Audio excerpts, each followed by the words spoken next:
बिस्मिल्लाहिर्रहमानिर्रहीम। अस्सलाम वालेकुम।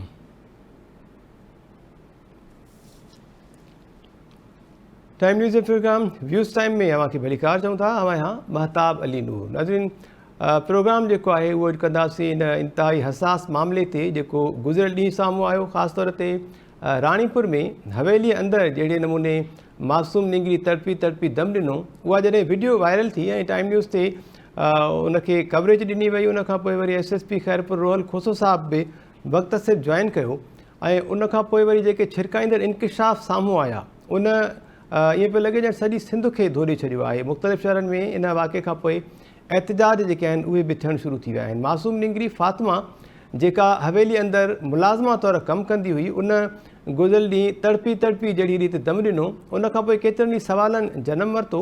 इब्तिदाई तौर ते संदसि वारसनि पारां जेको बयानु ॾिनो वियो, उन्हनि जो इहो बयानु साम्हूं आयो त निंगरी जेका आहे उहा तबई मौत मरी वई आहे, खेसि कंहिं बि तशदुद जो निशानो न बणायो ऐं जंहिंजी हवेली आहे असद शाह, जेको हिन वक़्तु पुलिस कस्टडी में आहे, गिरफ़्तार आहे, उन पारां बि मीडिया सां ॻाल्हि ॿोल दौरान अहिड़ो ई क़िस्म जो बयानु ॾिनो वियो। पर उनखां पोइ जॾहिं SSP खैरपुर कुझु वधीक एक्शन खयो ऐं इन मामले जी तह ताईं पहुचण जे अज़म जो इज़हार कयो, ख़ासि तौर ते टाइम न्यूज़ सां ॻाल्हि ॿोल दौरान, त उनखां पोइ उन्हनि निंगरीअ जे वारसनि सां मुलाक़ात कई ऐं उन्हनि जो कॉन्फिडेंस बहाल कयो, उन्हनि जो ख़ौफ़ जेको आहे उहो ख़तमु कयो।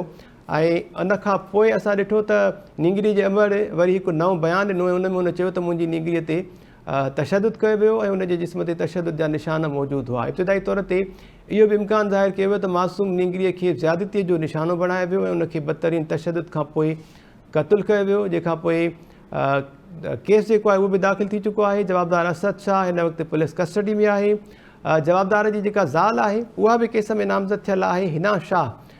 उनखे गिरफ़्तार करण जो अज़म त ज़ाहिर कयो हो SSP खैरपुर रोहल खोसो साहब, पर उहे उनखे गिरफ़्तार न करे सघिया ऐं अॼु हिना शाह अदालत मां ज़मानत वठण में कामयाबु थी वई। ऐं हैरत जी ॻाल्हि इहा आहे त अदालत रुॻो 30,000 रुपयनि जे मुचलकनि एवज़ हिना शाह जी 7 ॾींहंनि जे लाइ उबूरी ज़मानत मंज़ूर कई आहे।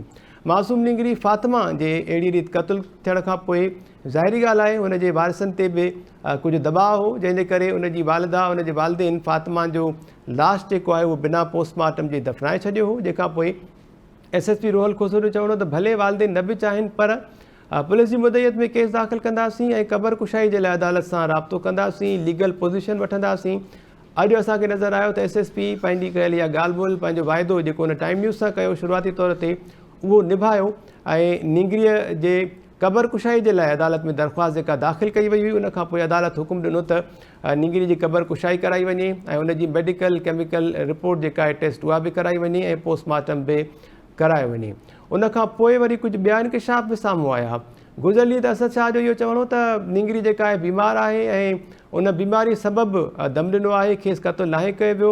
वीडियोज़ कुझु अव्हांखे ॾेखारींदासीं जंहिंमें डॉक्टर जेको आहे उहो उनखे ड्रिप लॻाए पियो, उनजो बि इहो ई बयानु साम्हूं आयो। तंहिंखां पोइ डॉक्टर खे बि गिरफ़्तार कयो वियो ऐं गफ़लत करण ते SHO खे बि राणीपुर जे खे गिरफ़्तार कयो वियो।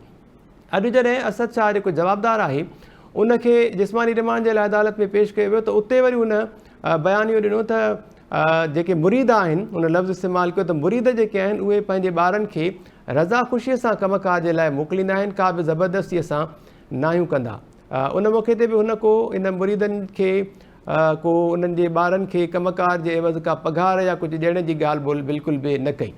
सिलसिलो हिते ई ख़तमु न थियो। इहो मामिलो जॾहिं सोशल मीडिया ते आयो, टाइम न्यूज़ पारां पंहिंजे अख़बार ते नशर कयो वियो, त उनखां पोइ वरी कुझु नवां बहस ऐं नवां इंकिशाफ़ बि साम्हूं आया त इहा जेका हवेली आहे पीरनि जी राणीपुर में, इन हवेलीअ में न रुॻो फातिमा पर इन जूं ॿियूं 3 भेनरूं बि क़ैद हुयूं, जंहिंजे करे उनजी अमर इब्तिदाई तौर ते हिकु ॿियो बयानु ॾिनो हुयो त संदसि धीउ खे तशदुद जो निशानो नाहे बणायो वियो, पर बाद में हुन चयो त मुंहिंजूं 3 धीअरूं क़ैद हुयूं, तंहिंजे करे मां एहतियात खां कमु वरितो। उनखां पोइ हिकु ॿियो इंकिशाफ़ थियो त इन हवेलीअ जे अंदरि बलोचिस्तान मां हिकु पढ़ियल लिखियल नारी जेका आहे उहा बि साम तौरु तरसियल आहे, मतिलबु क़ैद बणियल आहे। ऐं उन नारीअ ई इहा जेका वीडियो आहे, CCTV जेके वीडियोज़ साम्हूं आयूं आहिनि, उहे वायरल कयूं। न रुॻो उहा नारी बलोचिस्तान सां तालुक़ु रखंदड़ साम तौरु इन हवेली में आहे, पर ॿियूं बि केतिरियूं न्याणियूं जेके आहिनि उहे इन हवेलीअ में क़ैदी बणियल आहिनि, जंहिंजे करे इन बलोचिस्तान सां वास्तो रखंदड़ नारी इहा वीडियो वायरल कई आहे। निंगरीअ जे वारसनि जो बि इहो चवणो त इहे वीडियोज़ जेके आहिनि उन्हनि खे टुकड़नि जी सूरत में मिलियूं, कंहिं ॾिनियूं इहो उन्हनि ज़िक्र न कयो। पर असद शाह इहा दावा कई हुई, जेको जवाबदार आहे, त इहे वीडियोज़ मूं जेके आहिनि उहे रिलीज़ कयूं आहिनि या ॾिनियूं आहिनि। टुकरनि टुकरनि जी सूरत में इहे वीडियोज़ आयूं। समूरी वीडियो जॾहिं साम्हूं ईंदी 24 कलाकनि जी वीडियो जो मुतालबो कयो वञे त पोइ वरी अञा कुझु ॿिया इंकिशाफ़ बि साम्हूं ईंदा। इन अहम मामले ते ॻाल्हि ॿोल कंदासीं। इंतिहाई हसास मामिलो आहे। SSP खैरपुर मीर रोहल खोसो साहब उहे बि असांखे जॉइन कनि पिया। ॿिया जेके पैनलिस्ट आहिनि उन जो तारुफ़ पिया असां करायूं था।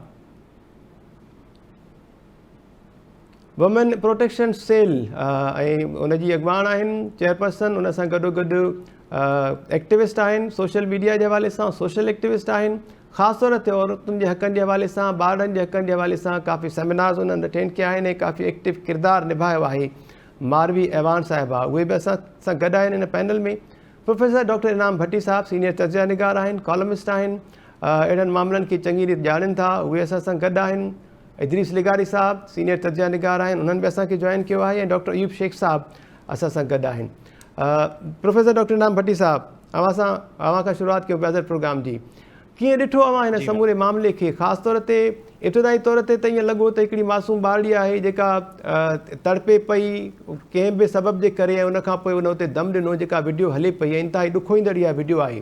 पर उनखां पोइ जहिड़ी रीति कमीज़ लथल हिकु शख़्स बेड तां लहे थो, हिकु नारी हिकु ॿी नींगरी नज़र अचे पई, ऐं उनखां पोइ वरी इहो जेको इंकिशाफ़नि जो सिलसिलो साम्हूं आयो, मामले कुझु हसास नोयत जो रुख़ बि इख़्तियार कयो आहे। नींगरीअ सां ज़्यादती थियणु ऐं उनखे तशदुद बाद क़तलु करण जा बि कुझु इल्ज़ाम आहिनि, जंहिंजी जांच हले पई। सर महिरबानी महताब। पहिरीं ॻाल्हि त जेतिरी बि हिन जी मज़म्मत कजे, निदा कजे, उहा घटि आहे। ऐं एतिरो सारो हिकिड़ो ज़ुल्म ऐं एतिरी सारी हिकिड़ी ज़्यादती हिकिड़ो ॿारु मासूम, ऐं सम्झां थो भले हुनजी उमिरि 10 साल न हुजे, पर घटि में घटि उहा नंढड़ी नींगरी बालिग कोन्हे ऐं 10 सालनि ऐं 14 सालनि जे विच में हूंदी। हुनजे चहिरे मां या फोटुनि मां जेको अंदाज़ो करे सघिजे थो।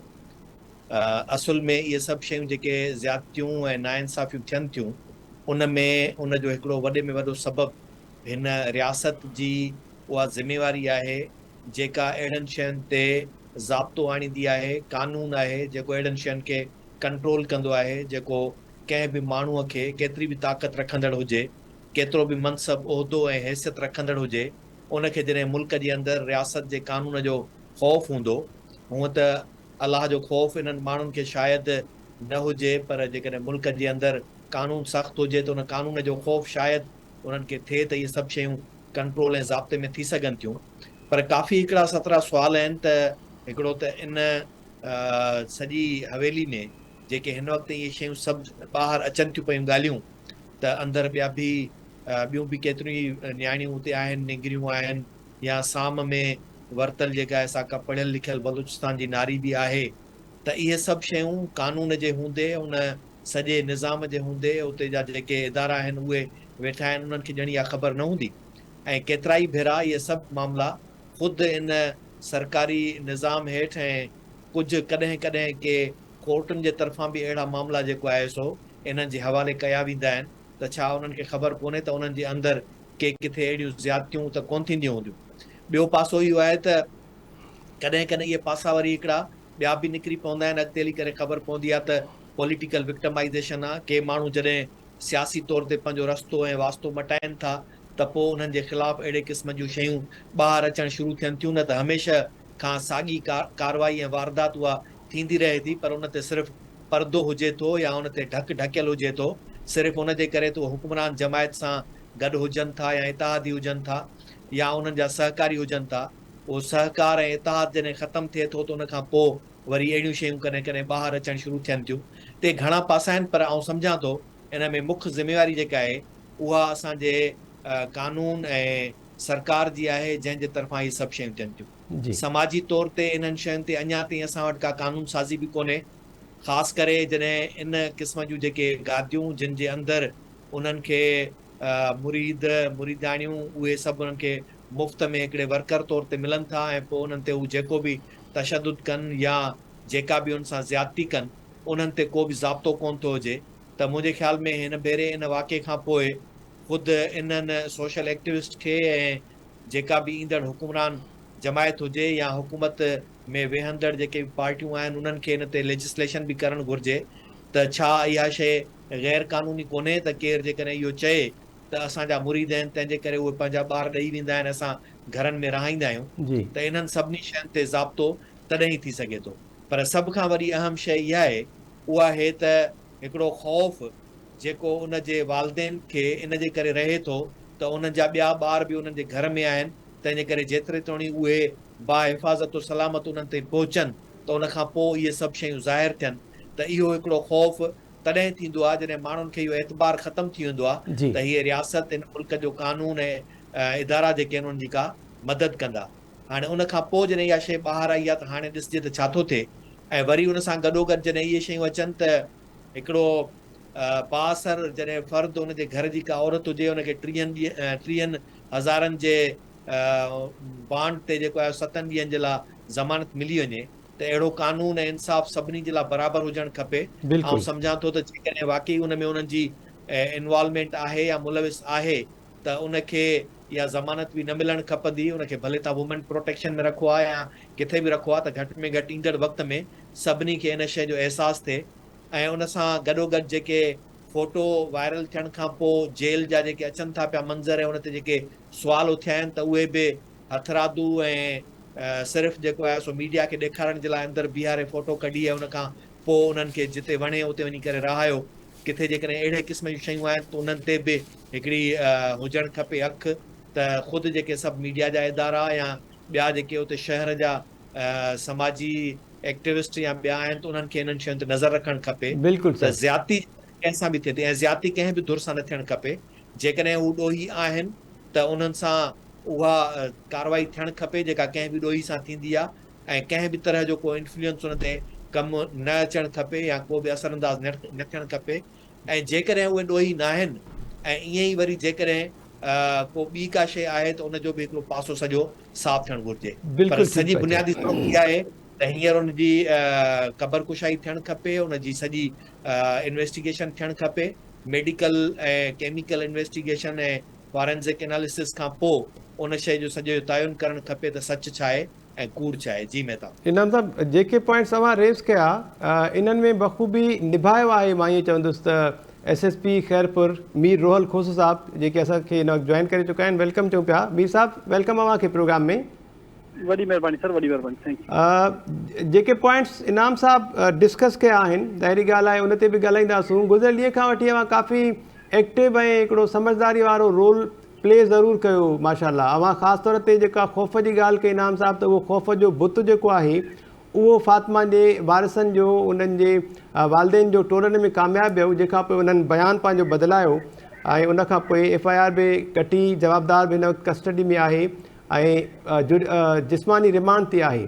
जवाबदार जी ज़ाल गिरफ़्तार न थी सघी सर। गुज़िरियल ॾींहुं इहा दावा कई त खेसि बि जल्द गिरफ़्तार कयो वेंदो, उहा बि जवाबदार तौरु नामज़द हुई। ॿियो ॾींहुं थी वियो पर उनखे गिरफ़्तार करण जे लाइ कुझु बि न थियो। जी बिल्कुलु, उनजी गिरफ़्तारी जे लाइ मुख़्तलिफ़ जायुनि ते छापा हया विया हुया पुलिस जी तरफ़ां, लेकिन अॼु पोइ वरी सोशल मीडिया जे ज़रिए इहा ख़बर पई आहे त को उन हाई कोर्ट सखर मां को प्रोटेक्टिव बेल कराई आहे। उहा अञा बेल कॉपी असां वटि पहुती कोन्हे, पर फर्दर बि हिनखे ॾिठो वेंदो, असां हुनजी बेल ख़ारिज बि कराईंदासीं ऐं शामिल तफ़्तीश थींदी। ऐं अगरि उनजो रोल बिल्कुलु हिन में हूंदो त उनजे ख़िलाफ़ बि बाक़ाइदा सबूत आंदा वेंदा त जी सज़ा उनखे बि मिली सघे। ऐं क़बर कुशाई जी दरख़्वास्त जेका अव्हां कई, उहा अदालत मंज़ूर कई, क़बर कुशाई जी इजाज़त ॾिनी वई आहे। इहो अमल केॾी महिल शुरू कंदव सर? जी बिल्कुलु सर, इन महिल उहा इजाज़त असांखे मिली वई आहे। लेटर जेको आहे उहो इलाइक़ा मजिस्ट्रेट जेको आहे उहो बाउंड डाउन कंदो MS खे। MS बज़रिया DG हेल्थ हिकिड़ो मेडिकल बोर्ड जोड़ंदो। उन मेडिकल बोर्ड जी मौजूदगी में, इलाइक़ा मजिस्ट्रेट जी मौजूदगी में ऐं IO जी मौजूदगी में क़बर कुशाई थींदी। मां DG हेल्थ सां बि ॻाल्हायो आहे ऐं बाज़ाब्ता उन्हनि खे लेटर बि लिखूं पिया त 1 या 2 ॾींहं जे अंदरि अंदरि असांखे बोर्ड तश्कील ॾेई करे त जी जल्द खां जल्द असां एक्ज़्यूमेशन कराए सघूं त जी को एविडेंस जेको आहे उहो ज़ाया न थी सघे। जी ठीकु आहे सर। हिन मामले में काफ़ी कुझु आहे ॻाल्हाइण जे लाइ। काइंडली असां सां रहिजो लाइन ते। मीर रोहल खोसो साहब पैनल में मौजूदु आहिनि। सीनियर तर्जुमा निगार डॉक्टर अयूब शेख साहब ऐं वुमेन प्रोटेक्शन सेल जी चेयरपर्सन आहिनि मारवी अवान साहिबा। अव्हांखे वेलकम जो है मारवी साहिबा, आपको भी वेलकम कहते हैं। डॉक्टर अयूब शेख साहब जी, मारवी साहिबा। Thank you Mehtab, thank you Mehtab. Most welcome. Doctor Ayub Shaikh साहब का कमेंट शामिल करें, उसके बाद आपके पास आते हैं मैम। अयूब साहब, अवां कीअं ॾिठो इन समूरे मामले खे सर? पहिरियां हिकिड़ो बयानु आयो, उन खां पोइ वरी असद शाह साहब चवनि पिया त मुरीद जेके आहिनि उहे राज़ी ख़ुशीअ सां पंहिंजे ॿारनि खे कमकाज जे लाइ मोकिलींदा आहिनि, कमकाज जे लाइ मोकिलींदा आहिनि, पर उन्हनि ते तशदुद, उन्हनि सां ज़्यादती, तड़पी तड़पी ॿारड़ी फौत थी वञे, इहो सभु कुझु किथां जो इंसाफ़ु आहे सर? कहिड़े मुआशिरे में पां रहूं असां? ॾिसो, इंसाफ़ त को कोन्हे इहो, पर हिकिड़ी ॻाल्हि सही आहे। हाणे असद शाह ख़राबु त थी वियो, पर असद शाह जेका ॻाल्हि कई आहे उहा सोराना सची आहे। बिल्कुलु ठीकु। ऐं असांजा माण्हू पंहिंजे माण्हुनि खे असल में इहो इस्लाम जे ख़िलाफ़ु आहे। इस्लाम में मुर्शिदी मुरीदी हुजण ई न खपे, इहा ग़ुलामी आहे। ऐं इस्लाम त ग़ुलामी जे ख़िलाफ़ु हो। हीअ असां नओं जेको मज़हब ठाहियो आहे न, माण्हूअ खे माण्हू जो ग़ुलाम करे छॾियो आहे, ऐं ख़ासि करे औरतुनि खे।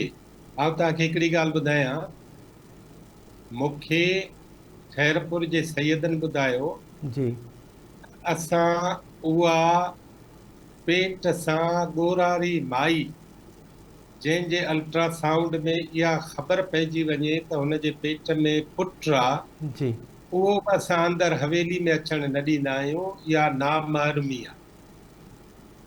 हिकिड़े पासे ईअं आहे, हिकिड़े पासे हू पंहिंजे हवेलियुनि जो तक़दुस अल्ट्रासाउंड ताईं रखनि था, ॿिए पासे हू पंहिंजे नींगरनि खे रिज़वाना करे छॾनि, फातिमा करे छॾनि, बिल्किस करे छॾनि, जेको नालो चओ। ऐं तव्हांखे हिकिड़ी ॿी ॻाल्हि ॿुधायां त SSP रोहल खोसे साहब खां हिकिड़ो सुवाल मां ही पुछंदुसि जी, त छा ॿ सुवाल आहिनि। हिकिड़ो सुवाल ही आहे त छा तालीम घटि हूंदी त अहिड़ा वाक़िया वधंदा या घटि थींदा? ॿियो सवाल बि करे छॾियो डॉक्टर साहब प्लीज़। ॿियो सुवाल ही आहे त जे सोशल मीडिया ही सभु कुझु पुकार ऐं रड़ियूं ऐं दाऊं न करे हा त पुलिस एॾो तहरीक वठे हा? ठीकु आहे डॉक्टर साहब, छो जी, त रोहल खोसे जे किरदार जे बिल्कुलु मनफ़ी किरदार ऐसे शो अमीर अली चांग जो आहे। इन जो मतिलबु आहे पुलिस में ॿ रवैया त मौजूदु आहे। ठीकु आहे। रोहल खोसो साहब जी राय शामिल कयूं था। उन खां पहिरियां मां थोरो एड कयां ऐं पोइ मारवी अवान साहिबा जो कमेंट शामिल करे पोइ रोहल खोसो साहब खे लाॻीतो वठूं था। अवां राणीपुर जे पीरनि जो हवालो ॾिनो सर। अवां जेकॾहिं ज़िक्र कयो आहे मैडम नूरुल हुदा शाह साहिबा जो, त असां नंढे हूंदे खां उन्हनि जूं जेके लिखणियूं पढ़ंदा आया आहियूं त उन्हनि बि तमामु घणो लिखियो। क़ुर बख़्शराइणु, क़ुर सां निकाह कराइणु, उन खां पोइ अहिड़े क़िस्म जा ॿिया मामला जेके आहिनि हक़ बख़्शराइण जा, इहे त असांजे हिन में पीरी मुरीदी वारे सिलसिले में आम जाम आहिनि, पर हाणे इन जी मज़म्मत ज़रूरु थियणु खपे। इन ते बि ॻाल्हायूं था पिया। मारवी अवान साहिबा, आप क्या कहेंगी इस तरह का जो सानिया इसको कहेंगे हम, वाक़या तो नहीं है, एक सानिया है मासूम बच्चे के साथ जो कुछ हुआ, उस पर क्या होना चाहिए, आप क्या मुतालबात करेंगी? महताब सभिनी खां पहिरीं त महिरबानी मूंखे पैनल में शामिल करण जे लाइ। अच्छा, सिंधी में ॻाल्हायो था, थैंक यू सो मच। मां सम्झो उर्दू में ॻाल्हाईंदासीं। फातिमा जी ॻाल्हि कयूं था, फातिमा जे केस जी असां ॻाल्हि था कयूं त असां ॾिसूं था कि अहिड़ियूं अलाए केतिरियूं फातिमाऊं आहिनि जेके ईअं पीरी मुरीदी में, मां हिते सिर्फ़ु पीर असद शाह ऐं उनजे घराणे खे अहिड़े पीरनि जे अहिड़े फ्यूडलिस्ट जे घरारनि खे सिर्फ़ु मां कोन मां हुनजी ॻाल्हि कंदमि। जज जो हवालो ॾेई सघो था, जज जो हवालो ॾेई सघो था, हुनजी घरवारी जी ज़मानत जेका उहा कैंसिल कई अदालत जी। एग्ज़ैक्टली इते महताब मां तव्हांखे इहो बि ॿुधाइणु चाहींदमि कि जेके माण्हू इन ग़ुलामी खे चूज़ कनि था, उन ग़ुलामी में रहनि था, मुरीद थियनि था, ग़ुलाम थियनि था, उहे बि ग़लति था कनि। यानी फातिमा जो विच में को कसूर न आहे ऐं उन्हनि नियाणियुनि जो जेके 10 साल जी उमिरि में, 9 सालनि जी उमिरि में या उन खां बि नंढी उमिरि में ख़िदमत गुज़ारी जे नाले ते घरनि में इहे ॾिनियूं थियूं वञनि, उन्हनि मासूम ॿारनि जो को कसूर न आहे, लेकिन उनखे जेकी मुरीदनि जे हवाले कयो थो वञे, इहो अमल बि ग़लति आहे। इहे असां जॾहिं फैमिली खे ॾिसूं था जेके पंहिंजे पाण खे पीर था चवनि या फ्यूडलिस्ट आहिनि, उहे ॿाहिरां पढ़ी बि अचनि था, उहे आला तालीम भी हासिल कनि था, लेकिन पंहिंजे मुल्क में पंहिंजे घर जे अंदरि इहे तमामु प्रैक्टिसिस जेके त कानून जे ख़िलाफ़ आहिनि उनखे कनि पिया। उनमें असां मां हिते इन एस्पेक्ट ते बि ॻाल्हाइणु चाहींदमि छो जो FIR में असांखे अञा बि लॻे थो कि हिनखे वधीक मज़बूत थियण जी ज़रूरत आहे। चाइल्ड लेबर जे हवाले सां, नंढे ॿार खां कमु वठण जे हवाले सां, उनजे मथां टॉर्चर जे हवाले सां इहे अञा कलम उन में लॻनि ताकि हो वधीक मज़बूत थिए। ऐं इहो जेको असांजे समाज में प्रैक्टिसिस आहिनि इन जे लाइ स्पेसिफिक कानून जी ज़रूरत आहे। उन में जेके इहे फ्यूडलिस्ट ऐं पीरनि जे घरनि में नंढे ॿारनि खे ईअं ॾिनो थो वञे, हो बि मजबूर आहिनि छो जो उन्हनि पंहिंजे सॼे कंट्रोल खे उन्हनि जे हथनि में ॾिनल आहे। त इहो जेको असांजे सिस्टम आहे इन सिस्टम खे बि बहितर थियण जी ज़रूरत आहे। इते मां ज़रूरु सिंध पुलिस जे रोल खे बि साराहणु चाहींदमि छो जो असां 2 ॾींहनि खां वठी SSP साहब सां, DIG साहब सां, IG साहब सां कॉन्टेक्ट में आहियूं ऐं शुरू में जेको SHO सस्पेंड थिया आहिनि असां ॾिसूं था कि SHO ऐं इन लेवल जी जेकी सिपाही आहिनि उहे ग़लति तरीक़े सां गाइड था कनि ऑफिसर्स खे, जेके कम्युनिटी जा इनिशियल हिकिड़ी ऑब्जर्वेशन खणी करे, हिकिड़ी टिपिकल ऑब्जर्वेशन खणी करे त उन्हनि केसिस खे काफ़ी नुक़सान थो थिए। ऐं इते असां तारीफ़ करणु चाहींदासीं कि असांजे आला अफ़सरनि पर्सनल हिन में वरितो सॼो इंट्रस्ट ऐं बहितर तरीक़े सां step by step within hours असांखे राति जो रिज़ल्ट नज़र आयो आहे। न त उन खां पहिरीं जेकी पुलिस जी तरफ़ां, मीडिया जी तरफ़ां हिकिड़ी जेकी स्टेटमेंट हले पई उहा तमामु वेग सी हुई कि उन नंढड़ी बीमारी जी वजह सां उनखे मारियो वियो ऐं मीडिया बि जेको वरितो हुयो एक्यूज़ जी तरफ़ां सॼो बयान उहो बि हिकिड़ो पर्दो रखण जहिड़ो हुयो। बट लेटर ऑन जेको पुलिस जो रोल हुयो बैक टू बैक असांखे रिज़ल्ट नज़र आयो आहे। असां चाहियूं था हर केस में ईअं ई रिस्पॉन्ड मिले। अॼु बि जॾहिं शिकायत थींदी आहे कि घरनि में नंढड़ा ॿार कमु था कनि त पुलिस स्टेशन लेवल ते इन शइ खे एतिरो वॾो क्राइम न सम्झो वेंदो आहे ऐं ॾाढो हुनखे ऑर्डिनरी वे में कंप्लेन खे डील कयो वेंदो आहे। मां हिते रिक्वेस्ट करणु चाहींदमि असांजी सिंध पुलिस मां बि मौजूदु आहिनि, उनजे अलावा असांजो कमु बि सॼो सिंध पुलिस सां गॾु आहे कि असां हिन शइ ते वधीक कमु कयूं ऐं जीअं ई असांखे कंप्लेन अचे कि को ॿार किथे कमु थो करे त उनजी गुरबत पंहिंजी जॻह ते आहे, उन्हनि जी मजबूरियूं पंहिंजी जॻह ते आहिनि, लेकिन हुनजी प्रोटेक्शन सभिनी खां पहिरीं आहे। छो जो अगरि उनखे तहफ़ुज़ उन न्याणी के उन ॿार खे नथो इंश्योर थी सघे त हुन सां इन तरह जा वाक़िया थींदा। ऐं इहो त हिकिड़ो वाक़ियो मीडिया ते अची वियो आहे जंहिंजे बारे में असां ॻाल्हायूं था ऐं उन निंगरी जे हक़ जे लाइ वेठा आवाज़ था खणूं, लेकिन अलाए केतिरियूं फ़ातिमाऊं ईअं हर ॾींहुं बहितर इलाज न कराइण जी वजह सां, तशद्दुद जी वजह सां, टॉर्चर जी वजह सां, उन्हनि जी उमिरि ऐं ताक़त खां वधीक कम वठण जी वजह सां उहे बेइंतिहा तकलीफ़ में आहिनि ऐं हो पंहिंजी ज़िंदगी खां बि हलियूं थियूं वञनि। ठीकु आहे। SSP मीर रोहल खोसो साहब, ॻाल्हि ॿोल मां ॿुधी डॉक्टर अयूब शेख साहब जी राय, प्रोफेसर इनाम भट्टी साहब, मारवी अवान साहिबा, हिकु त ॻाल्हि थी त तालीम घटि हूंदी त पोइ अहिड़े क़िस्म जा वाक़िया जेके आहिनि उहे वधनि था। बुनियादी सबबु अव्हांखे छा पियो लॻे ऐं पुलिस में ई जीअं अव्हां हिकिड़ो पॉज़िटिव रोल अदा कयो ऐं उनजो उपतर वरी SHO जंहिंजी पहिरीं ज़िम्मेवारी हुजे थी एक्शन खणण जे लाइ, उन वरी उनजो उपतर कमु कयो जंहिंखे उनजे अमलनि जी सज़ा बि मिली आहे, उहो हिन वक़्तु कस्टडी में आहे। उन खां पोइ वरी क्विक रिस्पॉन्स जी ॻाल्हि कई मारवी अवान साहिबा, इन ते हाणे अव्हांजी राय सर? जी सर, सब खां पहिरियां त तालीम जो मुआशरे जे हर एस्पेक्ट ते तमामु घणो रोल आहे। तालीम हुजण जे करे इहे मसइला त घटि थींदा आहिनि, तालीम न हुजण जे करे ज़ाहिरी ॻाल्हि आहे तालीम न हूंदी त अनएम्प्लॉयमेंट हूंदी, तालीम न हूंदी त शऊर कोन हूंदो त इहे वाक़िया वधीक वधंदा। अगरि असां इन जो मिसाल अव्हां SHO जी सूरत में बि ॾेई सघो था, उन वटि तालीम घटि आहे त उन रिस्पॉन्ड न कयो। अव्हां ज़ाहिरी ॻाल्हि आहे पढ़ियल लिखियल आहियो, क्वालिफाइड आहियो, त अव्हां वरी उन नमूने सां टैकल कयो इनखे। जी जी सर, उन में गुज़ारिश आहे हिकु त तालीम जो बाक़ाइदा रोल आहे। ॿियो जेको सवाल आहे इन में पुलिस जे 2 रोल्स जो, त सरे दस्त तव्हां पहिरें ॾींहुं जॾहिं असांखे इंफॉर्मेशन मिली त असां सोशल मीडिया जे करे नोटिस न वरितो होसीं।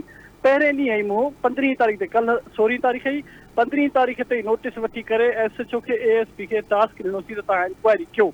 SHO ते पहुतो, हू पोइ फरियादी कंहिं प्रेशर जे करे, कंहिं बि मसइले जे करे उन्हनि जो बयानु उहो हिकिड़ो नाकारी वारो आयो, नाहकर वारो आयो त भाई अहिड़ी का ॻाल्हि कोन्हे।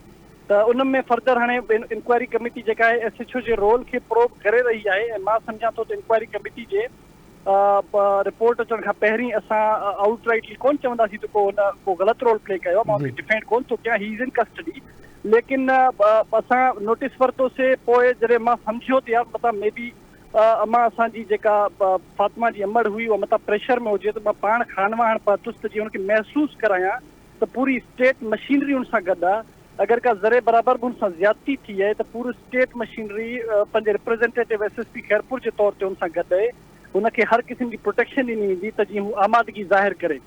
ऐं उन खां पोइ ॾिसो न अहिड़ा हीउ जेको असांजो कल्ह को एक्शन आहे इहो सिर्फ़ु कल्ह जे लाइ न आहे, इहो सिर्फ़ु हिन फातिमा जे करे न आहे, इन एक्शन जे करे घणियूं ई फातिमाऊं जेके आहिनि उहे बची वेंदियूं ऐं इन एक्शन जे करे घणा ई अहिड़ा मुल्ज़िम आहिनि जेके अगरि अहिड़ो कुधो कमु कनि बि पिया था त उहे इन कम खां पासे ते थी वेंदा, त मथां को सुभाणे उन्हनि जो बि मीर साहब माफ़ कजो, पर इहो तॾहिं मुमकिन थींदो जॾहिं अहिड़नि जवाबदारनि खे सज़ा जेका उहा बि मिली सघे, छाकाणि त पॉलिटिकल इन्फ्लुएंस जी ॻाल्हि बि साम्हूं आई आहे। अहिड़े क़िस्म जी ॻाल्हि अव्हांखे उते नज़र आई ऑन ग्राउंड, कंहिं सियासी धुर जो को हथ आहे असद शाह जे मथां, या अव्हां सम्झो पिया बाअसर आहे, इम्कान या ख़दशा इहे बि ज़ाहिर कया पिया वञनि त सुभाणे असां वटि ईअं आमतौर ते मिसाल ईंदा आहिनि न, अव्हांखे यादि हूंदो हिकिड़ो केस थियो कराचीअ में त उहो शराब जेको आहे उहो माखी बणिजी वियो, बाद में रिपोर्ट साम्हूं आई।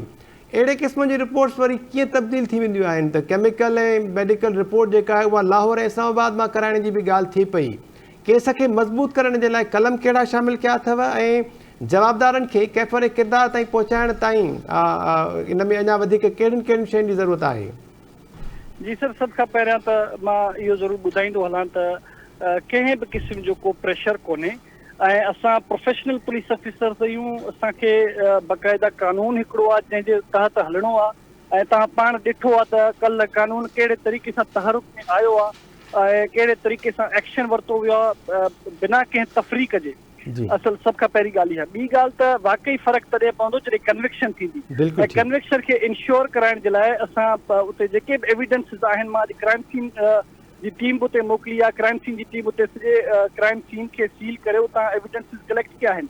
DVR जेका CCTV जो ज़िक्र हलियो पियो, उनजी DVR बि असां कलेक्ट करे वरिती आहे जेका फॉरेंसिक साइंस एजेंसी ज़बरदस्त। उन खां अलावा पोस्टमार्टम करायूं ई इन पर्पज़ जे लाइ था त जेको जिस्मानी या जिनसी तशद्दुद अगरि थियो आहे त उन जी एविडेंस असांखे डॉक्टर जे मेडिकल रिपोर्ट जे बुनियादनि ते मिले ऐं DNA मैचिंग जे बुनियादनि ते मिले, त असां कोशिशि पूरी करे रहिया आहियूं त हर उहो एविडेंस कलेक्ट कयो वञे जंहिंसां मुल्ज़िम खे सज़ा करार वाक़ई मिली सघे, कन्विक्शन मिली सघे, त जीअं इबरत जो निशान बि बणिजी सघे त जीअं सुभाणे के ॿी फातिमा सां को अहिड़ो कुझो कमु न। इहा इंतिहाई अहम ॻाल्हि अव्हां कई, जीअं शुरू में डॉक्टर अयूब शेख साहब ज़िक्र कयो न त कंहिं पीर उनखे ॿुधायो त हू जॾहिं पोस्टमार्टम माफ़ कजो अल्ट्रासाउंड कराईंदा आहिनि कंहिं गोरारी औरत जो, हुनजे पेट में जेकॾहिं पुट जी औलाद हूंदी आहे त उनखे हू हवेली जे अंदरि अचणु न ॾींदा आहिनि त हीउ नामहरम आहे। अव्हां कहिड़ी रीति इहा हवेली जेका आहे क्राइम सीन वारी जाइ, ज़ाहिरी ॻाल्हि आहे उहा हवेली जे अंदरि आहे त उनखे सील करण में कामयाबु थियो, DVR जेका आहे उहा हथु करण में कामयाबु थी वियो? सर मां पहिरीं रिक्वेस्ट करे चुको आहियां त स्टेट खां ऐं कानून खां बालातर कोई बि शहरी कोन्हे, चाहे उहो केर बि हुजे, स्टेट पंहिंजो रस्तो पाण अख़्तियार कंदी आहे, कानून पंहिंजो रस्तो पाण अख़्तियार कंदी आहे ऐं मां वरी बि इंश्योर कयां थो त जेसि ताईं पूरी इन्वेस्टिगेशन कंप्लीट नथी थिए पुलिस प्रोफेशनल बुनियादनि ते लेटेस्ट टेक्नोलॉजी जे बुनियादनि ते इन्वेस्टिगेशन कंदी त कंहिं बि हिसाब सां को एविडेंस पोइते न रहिजी वञे। ऐं वधीक बि कानून साज़ी जी का ज़रूरत आहे। मारवी अवान साहिबा बि पंहिंजे ख़दशनि जो इज़हार कयो, ज़ाहिरी ॻाल्हि आहे कानून साज़ीअ में किथे न किथे झोल आहिनि जो अहिड़े क़िस्म जा वाक़िया थियनि था ऐं जवाबदार वरी सज़ा खां बि बची था वञनि। ॾिसो कानून साज़ीअ जी ख़ूबसूरती ई इहा आहे त जीअं मुआशिरो इवोल्यूशन जे तहत ग्रो कंदो आहे, ईअं ई ग्रोइंग मुआशिरे सां गॾोगॾु कानून साज़ी बि ग्रो कंदी रहंदी आहे ऐं मां सम्झां थो पाकिस्तान जे कानून में एतिरी लचक ज़रूरु आहे जो अमेंडमेंट सभ खां वधीक पाकिस्तान में आहिनि ऐं कानून साज़ी जी ज़रूरत हर वक़्तु मौजूदु हूंदी आहे ऐं असां वटि महिल कानून मौजूदु बि आहिनि ऐं मां हिन साॻे FIR में ड्यूरिंग इन्वेस्टिगेशन असां लेबर चाइल्ड लेबर एक्ट जूं सेक्शन्स बि एड कंदासीं त जीअं उन में उन केस खे वधीक तक़वियत मिले। Thank U sir. ठीकु आहे वारिक साहिब, अव्हांजो मुतालबो त हिते ई पूरो थियो। जी ख़ुशि साहब, हिकिड़ो सवाल अञा मां गुस्ताखी कयां। जी सर। सवाल ही आहे त जेको डॉक्टर आहे जंहिं पंहिंजे प्रोफेशनलिज़म सां बिट्रे कयो, ख़राबी कई आहे, उन जे लाइसेंस रद्द करण लाइ तव्हां का रिकमेंडेशन हेल्थ डिपार्टमेंट खे मोकिली आहे?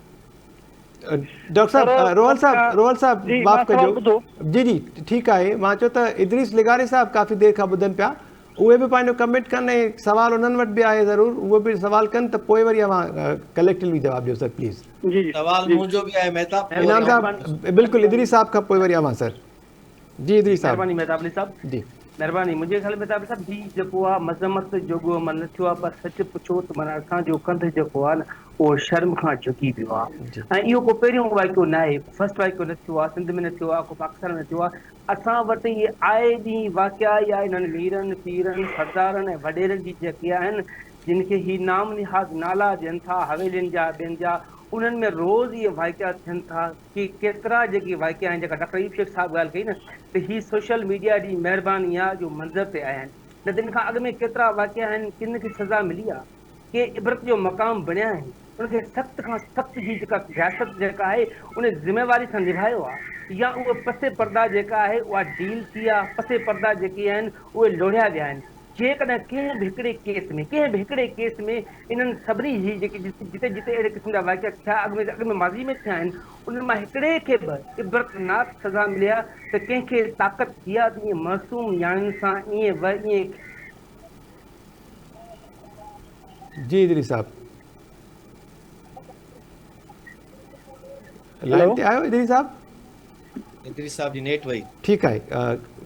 डॉक्टर इनाम भट्टी साहब, अवां जो सवाल सर रोहल साहब खां, पोइ रोहल साहब मुंहिंजो सुवाल आहे Rohal, thank you, I am very proud and happy that you are there in Khairpur, ऐं उमेद ई आहे त तव्हां पंहिंजो इन शइ खे त पूरी तरह सां ॾिसंदा हूंदो, पर हिकिड़े ऑफिसर तौरु मूंखे सिर्फ़ु इहो पुछिणो त तव्हां इन इलाइक़े में जॾहिं रहो था, इन्हनि गादियुनि जूं इन्हनि जे अंदरि हवेलियुनि जूं डेफिनेटली तव्हांखे हुते पोस्टिंग जे दौरान ई सॼी रिपोर्ट्स मिलियूं हुजूं, ख़बर पई हूंदी, त तव्हांजी ॼाण मुताबिक़ छा आहे त उते वाक़ई उन्हनि जे हवेलियुनि जे अंदरि इन क़िस्म जूं शयूं थींदियूं रहनि थियूं ऐं थींदियूं आहिनि? जेकॾहिं आहिनि त उहे टोटली अनलॉफुल आहिनि, ऐं उनखां पोइ जेकॾहिं अहिड़ो वाक़ियो जॾहिं थिए तॾहिं असां उन्हनि शयुनि ते कंट्रोल कयूं, इहो त ॾाढो हिकिड़ो थींदो रिएक्टिव रेस्पॉन्स, पर प्रोएक्टिव रेस्पॉन्स छा हुजे त जिते जिते अहिड़े क़िस्म जूं शयूं थियनि थियूं त उन्हनि खे कीअं रोकजे? हिकिड़ो सुवाल मुंहिंजो इहो आहे, ऐं ॿियो सुवाल इहो आहे त असां वटि कॾहिं कॾहिं इहे सभु शयूं जेके थींदियूं आहिनि उहे पॉलिटिकल इन्फ्लुएंस या पॉलिटिकल विक्टमाइज़ेशन में थींदियूं आहिनि। पॉलिटिकल इन्फ्लुएंस ईअं हूंदो आहे त जेकॾहिं इहा शइ हाणे अची वई आहे त उनखे रोकण जे लाइ हतल इम्कान कोशिशि कई वेंदी कंहिं न कंहिं सगारनि फ़र्दनि जे तरफ़ां, या ॿियो वरी ईअं हूंदो आहे त कॾहिं कॾहिं कंहिं फ़र्द सां जेकॾहिं सरकारी धुर या के माण्हू नाराज़ हूंदा आहिनि त पोइ तॾहिं उन्हनि खे उन्हनि जो पर्दो चाक कयो वेंदो आहे, तॾहिं उन्हनि खे इन्हनि शयुनि में आंदो वेंदो आहे। त हिन मामले में बि इन शइ खे तव्हां नज़र में रखियो आहे त किथे उहा शइ त कोन्हे? जी ठीकु। रोहल साहब, टे सवाल आहिनि। अयूब शेख साहब जो सवाल हुयो त जेको डॉक्टर आहे जंहिं पंहिंजे प्रोफेशन सां गद्दारी कई, उन बयानु ॾिनो त तबई मौत थियो आहे, नींगरीअ खे गैस्ट्रो हुयो ऐं डायरिया हुयो, उनजो लाइसेंस रद्द कराइण जे लाइ तव्हां कुझु कंदव? उन खां पोइ इनाम भट्टी साहब जा सवाल सर। सभ खां पहिरीं त डॉक्टर जे सवाल जो जवाबु ज़रूरु ॾींदो हलां त हिकु त असां सभु बतौर हिकु मुआशिरो तमामु जल्दी कंक्लूजन्स ठाहे था वठूं। जी कंक्लूजन ठाहिण खां पहिरियां ॾिसो हिकिड़ो प्रोसेस आहे, FIR दर्ज थियण खां पोइ इन्वेस्टिगेशन जो प्रोसेस हलंदो आहे, इन्वेस्टिगेशन में एविडेंसिस कलेक्ट कया वेंदा आहिनि, उन खां पोइ ई हतमी रिपोर्ट जुड़ंदी आहे, जंहिं रिपोर्ट ते वरी ट्रायल शुरू थींदो आहे। त डॉक्टर खे बिल्कुलु कस्टडी में डॉक्टर आहे, डॉक्टर जो बाक़ाइदा सॼो रोल ॾिठो थो वञे, वरी बारीक बीनी सां ॾिठो थो वञे। अगरि डॉक्टर जे रोल में बाक़ाइदा एविडेंसिस असांखे मिली था वञनि त हिन इहो ख़ुदि रोल प्ले कयो आहे, त पोइ डेफिनेटली डॉक्टर जे ख़िलाफ़ कार्रवाई थींदी। ही will be challan, he will be sent to court, he will be sent to jail. ऐं उन खां अलावा वरी लेटर लिखियो वेंदो हेल्थ डिपार्टमेंट खे त उनजी मेंबरशिप बि ख़तमु कराई वञे, या उनजी नौकरी जेका आहे उहा डेफिनेटली हिकिड़ो डिसिप्लिनरी प्रोसेस आहे। जी ठीकु आहे। ऐं प्रोफेसर डॉक्टर इनाम भट्टी साहब जेको सवाल कयो पॉलिटिकल इन्फ्लुएंस जो, उन ते पहिरियां मां ॻाल्हाए चुका, पर हवेलियुनि जे अंदरि अहिड़े क़िस्म जा मामला ऐं उन सां गॾु वरी रिलेट कयां सर त जेके ख़बरूं हलनि पियूं त उते का बलोचिस्तान जी पढ़ियल लिखियल नारी बि साम तौरु आहे, ॿियूं नियाणियूं बि आहिनि, अहिड़ो को माहौल बि मां ॾिठो? ॿियूं नियाणियूं, ॿियूं नौकिरियाणियूं या मुलाज़माऊं अहिड़े इन्हनि मुरीदनि जूं उहे बि उते मौजूदु हुयूं? जी सर, सभ खां पहिरीं त मां इहो वरी बि रिपीट कंदो हलां त पुलिस एक्शन वठंदी आहे इंफॉर्मेशन जी बुनियाद ते, पुलिस एक्शन वठंदी आहे एविडेंस जे बुनियाद ते, जी without any differences of politics, without any difference of colour, creed and religion. असांजो इहो ई मंशूर आहे, जेको कानून असांखे चवे थो असांखे उन मुताबिक़ हलणो आहे, नक जी सिधाई ते हलणो आहे, चाहे उहो कहिड़ी बि पार्टी जो हुजे, चाहे उहो कहिड़े बि मसलिक जो हुजे। ॿी ॻाल्हि त अगरि हवेली वारी इंफॉर्मेशन जीअं ई असांखे मौसूल थी आहे असां हुन ते एक्शन खयो आहे। ऐं हिन में बाक़ाइदा हिकिड़ी घण रुखी इंक्वायरी कमिटी वेठल आहे, जंहिंमें मां आहियां, DSP CTD आहे, ASP गंबत आहे, उन खां अलावा सिविल सोसाइटी बि सॼी हिनखे सुपरवाइज़ क्लोज़ली तव्हांजे तवसुत सां करे रही आहे। त इन में कंप्लीटली इन सॼी शइ खे प्रूव कबो त उते अगरि ॿियूं बि कहिड़ियूं नियाणियूं अलाह न करे जे हुजनि त उन्हनि खे बि रिस्क्यू करायो वञे, ऐं उहे अगरि हूंदियूं त उन्हनि जा बि सेक्शन्स ज़रूरु एड कया वेंदा, जिते बि का अहिड़ी ॻाल्हि नज़र ईंदी त उन्हनि जे ख़िलाफ़ बि सख़्त खां सख़्त कार्रवाई कई वेंदी।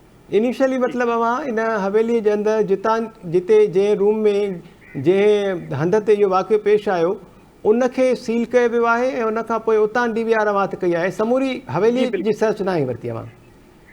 जी, समूरी हवेली जेका आहे उनखे सर्च नाहे कयो अवां? जी बिल्कुलु पूरो सर्च थियो आहे, ऐं ASP DSP जेके इंक्वायरी कमिटीज़ में आहिनि IO सां गॾिजी उन्हनि उते सर्च कई आहे, उनखे बाक़ाइदा क्राइम सीन जी टीम उते मौजूदु रही आहे, ऐं DVR बि उतां ई कलेक्ट कई वई आहे। त असां फर्दर बि प्रोब कंदासीं। साॻी कमिटी खे मां वरी बि हिदायतूं जारी कंदुसि त आस पास जेके बि ॿिया अगरि हवेलियूं के आहिनि त उतां बि मालूमात वरिती वञे, अगरि किथे बि को अहिड़ा चाइल्ड लेबर जो को कमु थींदो रहियो हूंदो त पोइ उनखे बाक़ाइदा रिस्क्यू कयो वेंदो ऐं उनजे ख़िलाफ़ कार्रवाई कई। बिल्कुलु ठीकु। मारवी अवान साहिबा, अवां जेको कमेंट कयो ऐं जेका ॻाल्हि अवां कई, बिल्कुलु मां ॿुधां पई, ऐं मां खे ख़ुशी थी थिए कि असां सभु हिकिड़े पेज ते आहियूं। SSP साहब बि असांजी जेके असां कंसर्न उथारिया आहिनि उन्हनि खे सम्झनि था ऐं असांखे इंश्योर था कराइनि कि उन्हनि खे एड्रेस ज़रूरु कंदा। इते बसि 2-3 शयूं आहिनि। इते सिर्फ़ु हिकिड़े पुलिस जो किरदारु न, लेकिन तमामु सोसाइटी जो उन कम्युनिटी जे किरदार ते बि असांखे ज़ोर विझण जी ज़रूरत आहे, छो जो इहो ॾिसण जी ज़रूरत आहे कि एॾा हुते घर आहिनि, पीरनि जा घर आहिनि, उते वॾेरनि जा घर आहिनि, उन्हनि में अगरि इन तौरु ॿार कमु कनि था, ग़ुलामी जी हालत में आहिनि, तकलीफ़ में आहिनि, त सोसाइटी उन्हनि खे आइडेंटिफाई करे पुलिस जी मदद करे कि उहो एक्शन करे।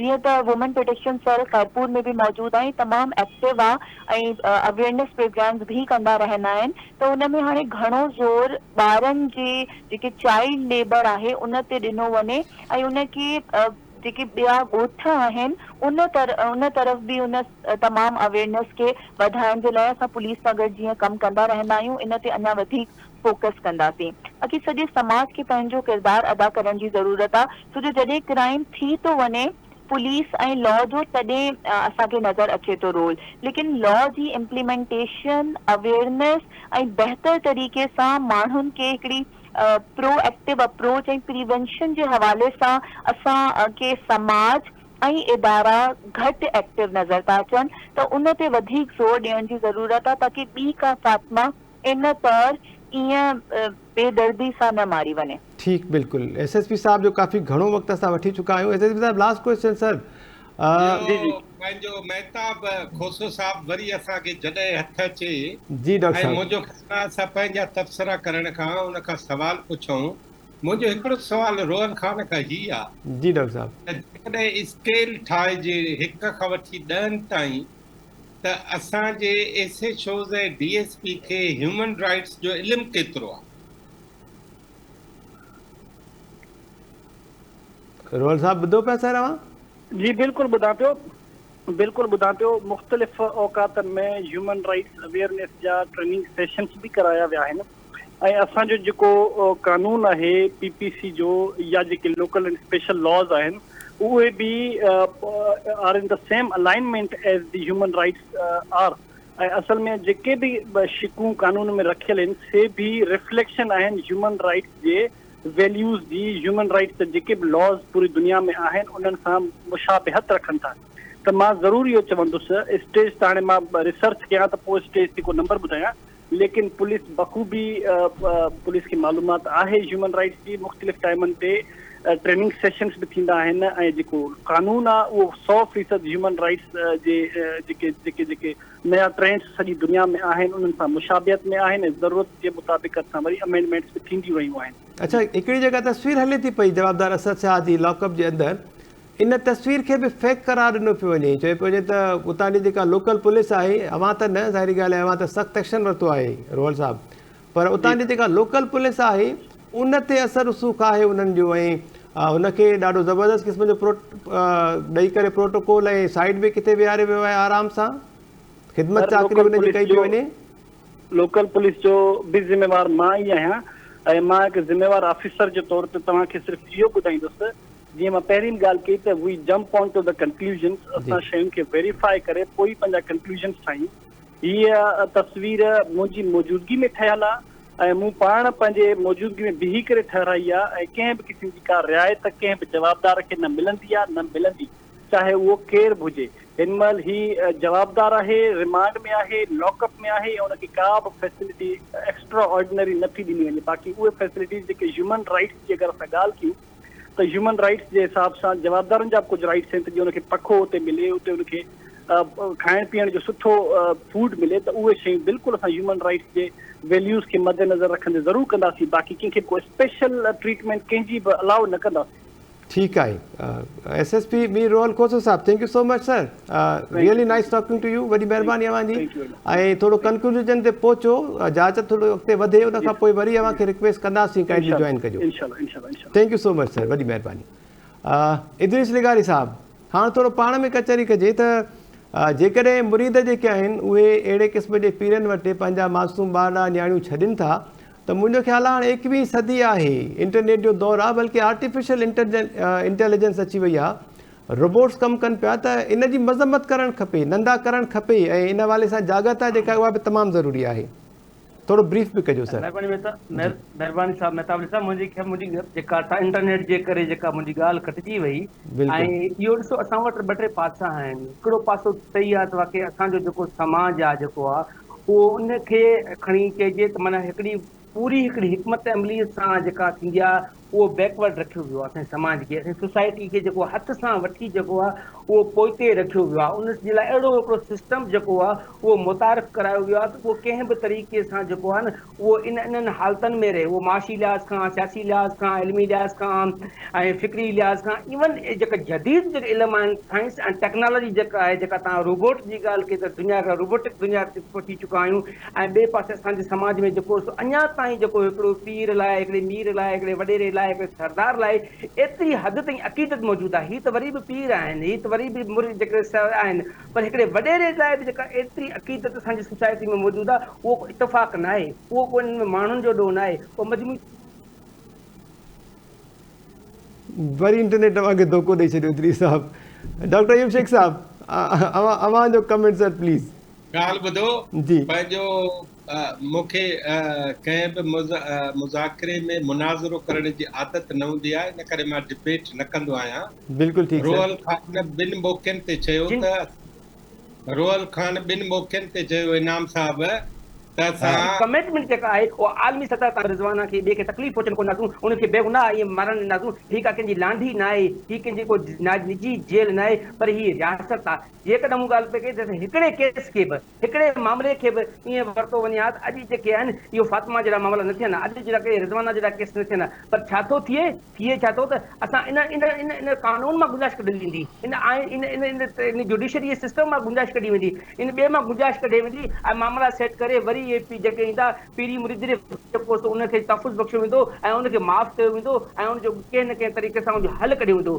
छो छा रियासत वॾो कानून न आहे छा? त हू जेके भले इहे माइट फ्री वञनि, भले माइट कंहिं दबाव जो शिकार थी हथु खणी वञनि, पर रियासत किथे आहे? जेका ज़िम्मेवार आहे इन 25 करोड़ माण्हुनि खे तहफ़ुज़ ॾियण जे लाइ, उहो SP साहब जो रोल हुअणु खपे, उहो IG साहब जो रोल हुअणु खपे, उहो सिंध हुकूमत जो रोल हुअणु खपे, उहो वफ़ाक़ी हुकूमत जो रोल हुअणु खपे, उहो जज साहब जो रोल हुअणु खपे ऐं जज साहिबान जो रोल हुअणु खपे, त उहे इनखे इबरत ते पुॼाइनि। पर बदकिस्मती सां थिए छा पोइ त हीअ सभु कुझु उन्हनि खे इबरत ते पुॼाइनि, उनखे सख़्त खां सज़ा ॾियनि, पर हीअ उन लाइ गुंजाइशूं कढंदा, उनखे खे तहफ़ुज़ बख़्शींदा ऐं उहे तहफ़ुज़ बख़्शंदा पिया थियनि। गुज़िरियल 75-76 सालनि खां वठी असां जॾहिं खां पाकिस्तान जेको आज़ादु थियो आहे जी। असां ॾिसूं पिया इनखे तहफ़ुज़ ई मिलियो आहे, इन्हनि खे अमान, इन्हनि खे तहफ़ुज़ मिलियो आहे ऐं उनजी आड़ में जेके आहिनि ही ॾींहों ॾींहुं जेके थिए उहे जेके हरकतूं कंदा आहिनि ऐं हीअ बि जेका आहे वाक़ई हिकिड़ी सोशल मीडिया आहे जंहिंजो हिकिड़ो प्रेशर डेवलप थियो आहे। जेकॾहिं इहो न हुजे हा त शायदि असां हीअ जेका आहे फातिमा सां जेको ज़ुल्म थियो आहे उहो शायदि असां पंहिंजे अखियुनि सां ईअं न ॾिसी सघूं हा जीअं हींअर असां सोशल मीडिया जी मार्फत। ठीक सर। महताब, मां इहो ई चवणु चाहींदुसि कि असां अहिड़ी क़ौम थी विया आहियूं जेके तॾहिं जाॻूं था जॾहिं अहिड़ा वाक़िया असांजे साम्हूं अचनि था। अगरि ॾिठो वञे त हर रोज़ असांजूं नियाणियूं, असांजा ॿार इन तौर जे अमल ऐं उन खां वधीक बि बल्कि ज़ुल्मनि जो सामनो कनि था, शिकार थियनि था। असां उहो ई मुआशिरो आहियूं जेको असां गाॾी खणी रोड ते हलंदा आहियूं त नंढड़ा नंढड़ा ॿार होटलुनि ते कमु कंदा आहिनि, थांव धोईंदा आहिनि। बिल्कुलु। असां कॾहिं कंसर्न थिया आहियूं, असांखे रुगो पंहिंजे ऑफिस पहुचण जी हूंदी आहे, असां कॾहिं बीह करे सवाल पुछियो आहे कि इहो चाइल्ड लेबर जी ख़िलाफ़ वर्ज़ी आहे? असां कॾहिं एफर्ट कयो आहे? असां कॾहिं पंहिंजो आवाज़ उथारियो आहे? त असांखे मिली करे इन तौर बि सोचण जी ज़रूरत आहे। ऐं जॾहिं असां कानून जी ॻाल्हि था कयूं, असां अवेयरनेस जी ॻाल्हि था कयूं, किथे आहे अवेयरनेस? ॼाण नाहे, ख़बर कोन्हे कहिड़ा असां वटि कानून मौजूदु आहिनि, ख़बर कोन्हे वञिणो किथे आहे। अवेयरनेस ॾियण जी तमामु घणी ज़रूरत आहे। ठीकु ॻाल्हि कई आहे मावी साहिबा। डॉक्टर अयूब शेख साहब प्लीज़ कंटिन्यू सर। अवां ॻाल्हि पई कई त रोहल खोसो साहब। हा, मूं चयो त पंहिंजो रोहल खोसो साहब जेको आहे जी। उन ॿिनि हंधनि ते चयो त तव्हां हिकदमि कंक्लूजन जे पासे था वञो। मां डिबेट जे चकर में न आहियां, न हूंदो आहियां। इनाम भट्टी साहब खे यादि हूंदो जॾहिं जान मोहम्मद बाला, लेकिन असांजे इन मुआशरे जे अंदरि ये तमामु स्ट्रॉन्ग स्टैंडिंग था रखनि। ये पीरी मुरीदी, ये जेके असांजे फ्यूडलिस्ट आहिनि उहे असेंबलियूं त भरियूं पयूं आहिनि असांजे फ्यूडलिस्ट सां। जेके लॉ मेकिंग थिए थी, जिन्हनि जे पंहिंजे घर में नंढड़ा ॿार पीरी मुरीदी ऐं जेको आहे जागीरदारनि जे घरनि में कमु था कनि, उहे जी। छा अहिड़ा कानून ठाहींदा जेके उनखे प्रोटेक्शन कंदा? या अगरि कानून ठाहींदा बि त दोहरी ज़िंदगी गुज़ारींदा ऐं घर में अची उन ई नंढड़े 10 साल जे ॿार खां पंहिंजा पेर दॿराईंदा। पर त असांखे जी। रियलिटीज़ जी तरफ़ वञण जी ज़रूरत आहे। असांखे आइडेंटिफाई करण जी ज़रूरत आहे अहिड़े घरनि खे, अहिड़े माण्हुनि खे, अहिड़े बिज़नेसिस खे जिते नंढे ॿारनि खां कमु थो वठियो वञे, जिन्हनि खे ग़ुलामी जी तरफ़ आणियो थो वञे। ठीकु आहे, एटलीस्ट असांखे कोशिशि त करणु घुरिजे मारवी अवान साहिबा। डॉक्टर साहब हाणे कंटिन्यू कयो प्लीज़। मूंखे लॻे थो हिन में बि कंहिं हवेली वारे जो हथु आहे, बार बार जेको आवाज़ु असांजो कटिजी थो वञे। मुंहिंजो पंहिंजो ख़्यालु हीअ आहे, जी। इद्रीस लगारे हाणे लाइन ते अची विया। जेको ॿ दफ़ा रोहल खोसे साहब चयो था कंक्लूजन जे पासे जल्दी था वञो। जेका ॻाल्हि मूं एसएचओ जो कई ऐं डॉक्टर जी कई, बिल्कुलु जिन सर। खे हिननि बची रखियो आहे। हाणे ॻाल्हि ॿुधो, जान मोहम्मद महर क़त्ल थियो 15 मिंटनि में एसएसपी कंक्लूजन जे पासे वियो या न वियो? वियो सर, बिल्कुलु। सभिनी खे ख़बर आहे। पर उहो बि ग़लति हुयो, इब्तिदाई तौर ते कंक्लूजन ॾे न वञणु खपे, हुनजी न ॻाल्हि वञणु ठीकु खपे हुई। न। जी। ठीकु आहे, हम आराम करे तो चमत्कार, हम करे तो बलात्कार। ठीकु आहे, हिकिड़ी ॻाल्हि। ॿी ॻाल्हि इहा आहे त रोहल खोसे साहब खां कोई पुछे त अंडर ट्रायल इन प्रिज़नर जी तस्वीर जेका चए थो मूं कढाई आहे, उहा कढाइण जो कानूनी तौर हुनखे हक़ आहे? नंबर 1। जी। नंबर 2 त छा सोशल मीडिया जे प्रेशर जे करे उहा तस्वीर हुन जारी न कई आहे, या उहो ह्यूमन राइट्स जो इशू आहे? हाणे ह्यूमन राइट्स जे करे पीर साहब खे गुड फूड था ॾियनि। गुड फूड हरूभरू हुननि ॻाल्हि न कई, मतिलबु हुननि चयो त जेको जेल मैनुअल तहत आहे ज़िंदा रहण लाइ उहो ज़रूरी ॾियूं आहे था, जेको। बाक़ी स्पेशल को हुननि खे न पियो मिले। ऐं डॉक्टर साहब मां त चवां हिकिड़े मेंगवाड़ खे त ॾियो न गुड फूड ह्यूमन राइट्स जे हिसाब सां। हिकिड़े हारीअ खे त ॾियो न, हिकिड़े भील खे, कोलीअ खे, बागड़ीअ खे त ॾियो। ॿिए दफ़े अचनि त ज़रूरु पुछंदासीं हुननि खां। ऐं हुननि लाइसेंस रद्द करण वारी ॻाल्हि ते इहो चयो, जेको मां नोटिस कयो त हुननि चयो त गिरफ़्तार त थियल आहे न, बाक़ी हाणे लाइसेंस रद्द करण जे लाइ जॾहिं कंक्लूजन ते पहुचंदासीं, साबित थी वञे त पोइ उनजे ख़िलाफ़ का कार्रवाई कंदासीं ऐं लिखंदासीं बि सर। न उन ते त मुंहिंजो कुझु कोन्हे, पर हुन जेका ॻाल्हि कई असां तकिड़ो कंक्लूजन जे पासे था वञूं, उनते मां चवां थो, मां ईअं त चवां रोहल खोसे खे शाबस हुजे। ऐं जीअं इनाम भट्टी साहब चयो त असां उन ते प्राइड खणी सघूं था त अहिड़ा पुलिस ऑफिसर चङो कमु कनि था। हिकिड़ी ॻाल्हि। बिल्कुलु ठीकु। ॿी ॻाल्हि इहा आहे, इन जो मंतकी अंजाम मां ॿुधायां, असद शाह जी या कंहिं बि पीर राणीपुर वारी जी सज़ा न आहे। इन जो मंतकी उहो आयरलैंड में चवंदा आहिनि त अगेन तव्हां कंक्लूजन ते तव्हां वञो सर, प्लीज़ कंक्लूजन ते न वञो। न इनखे ते बस पासे नथो वञे। जी, हीअ एकेडमिक ॻाल्हि आहे। आयरलैंड में चवंदा आहिनि, बॉबी सेंस चयो त मुंहिंजे ॿारनि जी जेका मुर्क आहे उहा वॾे में वॾो इंतकाम। त मुंहिंजो ख़्यालु आहे जॾहिं असांजे ॿारनि जे हथनि में किताब ईंदा, जॾहिं असांजा ॿार नंढे हूंदे खां वठी किताबनि जे पासे हूंदा, उहे चाइल्ड लेबर जो या चाइल्ड अब्यूज़ जो ऐं मां जेके मुतफ़िक़ आहियां, बिल्कुलु। बिल्कुलु ठीकु सर, ठीकु आहे। इनाम भट्टी साहब, अव्हांजो कमेंट सर काइंडली ब्रीफ कजो त पोइ मारवी साहिबा जो कमेंट वठी वरी एंड कयूं प्रोग्राम। मुंहिंजे ख्याल में समूरी ज़िम्मेवारी रियासत जी सम्झां थो। जी, रियासत इन जे लाइ ज़िम्मेवार आहे जेकॾहिं उहा पंहिंजे समाज जे अंदरि इन्हनि सभिनी शयुनि ते नज़र रखे त कहिड़ियूं कहिड़ियूं अहिड़ियूं वीकनेसिस आहिनि जेके समाज में अनलॉफुल थियनि थियूं, जेके कानून खां बालातर थियनि थियूं, ऐं उते ई रियासत जेका आहे पंहिंजो किरदारु अदा कंदी आहे। रियासत उते किरदारु अदा न कंदी आहे जॾहिं सोशल मीडिया ते को एक्टिविज़म अचे। रियासत उते किरदारु अदा न कंदी आहे जिते जॾहिं तव्हांखे केरु अप्रोच करे। रियासत जो रोल तॾहिं हूंदो आहे जॾहिं हू आम ॾींहंनि में पंहिंजे उन कारस्तानी में कारगर रहे ऐं नतीजा ॾे। हिते असां वटि समूरे मुल्क जे अंदरि समूरी रियासती इदारा जेके बि आहिनि उहे कारगर तॾहिं बणिजंदा आहिनि जॾहिं किथां न किथां को इन्फ्लुएंस थिए थो।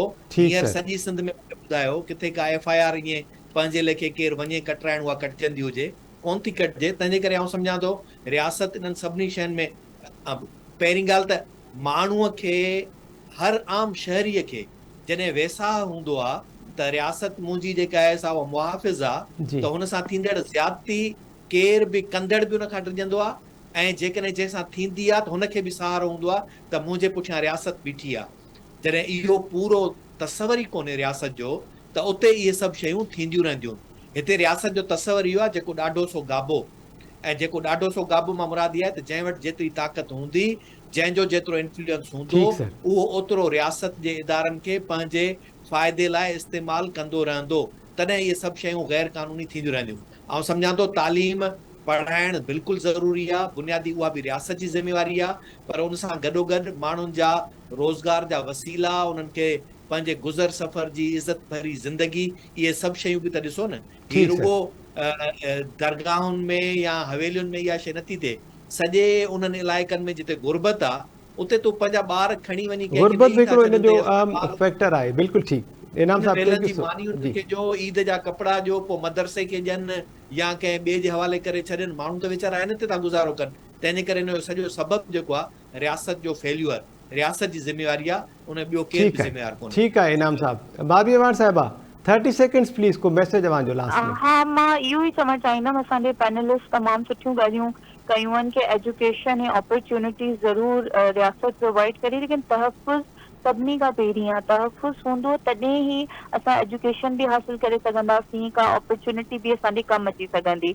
ऐं असांखे हिते जेको कानून आहे उन ताईं रसाई माण्हुनि जी आसान बनाइणी आहे। असां सभिनी खे सुजाग रहणो आहे।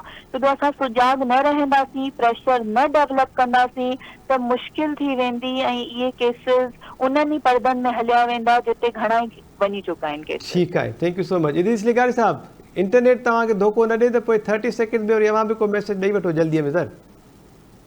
आवाज़ अचे थो हाणे? आवाज़ अचे थो, बसि जल्दीअ में ॻाल्हाए वठो। हाँ जी जी, मूं इहा ई ॻाल्हि पई कई त सॼे जेको मामले जो जेका ज़िम्मेवार आहे उहा असांजी रियासत आहे। हीउ मामिलो को पहिरियों न थियो आहे, को अॼु न थियो आहे। इन खां अॻु में असां वटि समय अहिड़ा मामला थी चुका आहिनि कि कंहिं बि हिकिड़े मामले ते ऐं कंहिं बि हिकु माण्हू खे हिकिड़ी इबरतनाक सज़ा मिले आहे। मुंहिंजे ख़्याल में अॼु असां फातिमा सां इहो हशर थींदे न ॾिसूं आहे, ऐं अॼु सॼा कंध जेके शर्म खां झुकियल न हुजनि। ठीक, थैंक यू सो मच, वॾी महिरबानी अवांजी इदरीस लिगारी साहब। डॉक्टर यूब शेख साहब, thank you so much sir. Professor doctor Inam Bhatti साहब, अवांजी वॾी महिरबानी। मारवी अवान साहिबा, थैंक यू सो मच, अवांजी वॾी महिरबानी अवां जॉइन कयो। ऐं SSP खैरपुर मीर रोहल खोसो साहब, तफ़सीली ॻाल्हि ॿोल थी उन्हनि सां। नाज़रीन, इहे खणी चइजे त ॻाल्हि ॿोल कई से इन हसास मामले ते, पर जेका कार्रवाई पुलिस कई आहे उन में जेका अॻभराई कई आहे उहा इंतिहाई इंपॉर्टेंट आहे। जेको रोहल खोसो साहब असां सां शेयर कई, उन्हनि इहा दावा कई, उन्हनि चयो त जंहिं हवेलीअ में इहो वाक़ियो पेश आयो उते क्राइम सीन खे उन्हनि सील करे छॾियो आहे। इहा इंतिहाई इंपॉर्टेंट अॻभराई आहे। उन खां पोइ DVR CCTV कैमराज़ जी जेका आहे उहा बि हुननि पंहिंजी तहवील में वठी छॾी आहे। त हाणे उमेद इहा ज़रूरु पैदा थी आहे त 24 खां 48 कलाकनि जी रिकॉर्डिंग जॾहिं साम्हूं ईंदी त उन में वधीक कुझु इंकिशाफ़ थींदा ऐं पोइ ख़बर पइजी वेंदी त मासूम नींगरी फ़ातिमा सां बेसिकली थियो छा हुयो। प्रोग्राम जो वक़्तु पुॼाणी ते पहुतो। ईंदड़ प्रोग्राम ताईं ॾींदा इजाज़त। अल्लाह निगहबान।